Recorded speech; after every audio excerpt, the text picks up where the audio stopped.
बातमी। सांगलीच्या जागेवर राऊतांच्या वक्तव्यामुळे आघाडीमध्ये बिघाडी निर्माण झाल्याची सूत्रांची माहिती आहे। सांगलीमध्ये ठाकरे गटानं परस्पर उमेदवार दिल्यानं काँग्रेस नेते नाराज असल्याचंही कळतंय।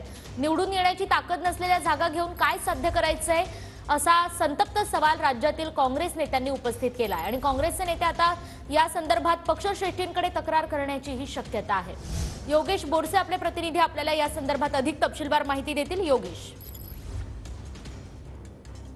जागेवरून महाविकास आघाडीत बिघाडी होण्याची शक्यता वर्तवली जात आहे। कारण ठाकरे गटाने सांगली लोकसभा मतदारसंघात चंद्रहार पाटील यांची उमेदवारी जाहीर केलेली आहे, तर दुसरीकडे विश्वजित कदम सातत्याने विशाल पाटील यांच्या उमेदवारी संदर्भात वक्तव्य करतायत आणि यामुळेच आता महाविकास आघाडीत बिघाडी होण्याची शक्यता आहे। ज्या पद्धतीने महाविकास आघाडीचा जागा वाटपाचा फॉर्म्युला ठरत असताना जिंकणार या विजयी जे काही उमेदवार होतील याचा काही मेरिटनुसार अशा पद्धतीने जागा वाटप व्हावं अशा पद्धतीने फॉर्म्युला ठरला होता, मात्र असं कुठेही होताना दिसत नाही। त्यामुळे कुठेतरी संजय राऊतांच्या या वक्तव्यामुळे महाविकास आघाडीमध्ये नाराजी पाहायला मिळते आणि या संदर्भात सविस्तर जाणून घेत राहू योगेश। याबद्दल तुर्तास धन्यवाद।